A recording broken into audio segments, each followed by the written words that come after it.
বীরগঞ্জ বিএনপির নেতা ও শিল্পপতি মঞ্জুরুল ইসলাম মঞ্জুর শীতবস্ত্র বিতরণ। বীরগঞ্জ প্রতিনিধি মোজাম্মেল হকের পাঠানো তথ্যচিত্র প্রতিবেদনে। বীরগঞ্জে নিজস্ব তহবিল হতে শীতার্তদের মাঝে কম্বল বিতরণ করেছেন বীরগঞ্জ কাহারোল আসনের মনোনয়ন প্রত্যাশী ও বীরগঞ্জ উপজেলা বিএনপি সভাপতি মোহাম্মদ মজুরুল ইসলাম মুঞ্জ।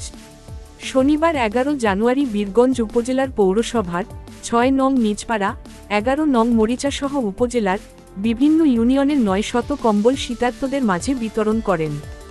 এ সময় উপস্থিত ছিলেন পৌর বিএনপির সভাপতি ও প্রবাসী কল্যাণ বিষয় সম্পাদক, দিনাজপুর জেলা বিএনপি আমিরুল বাহার, সাংগঠনিক সম্পাদক বীরগঞ্জ উপজেলা বিএনপির মোজাহিদুল ইসলাম মাজু, যুগ্ম সাধারণ সম্পাদক বীরগঞ্জ উপজেলা বিএনপি শওকত জুলিয়াস জুয়েল, সদস্য সচিব বীরগঞ্জ উপজেলা যুবদল তানভীর চৌধুরী, সিনিয়র যুগ্ম আহ্বায়ক বীরগঞ্জ উপজেলা যুবদল আব্দুল জব্বার সহ বিএনপির সকল অঙ্গ সংগঠনের নেতাকর্মীগণ উপস্থিত ছিলেন।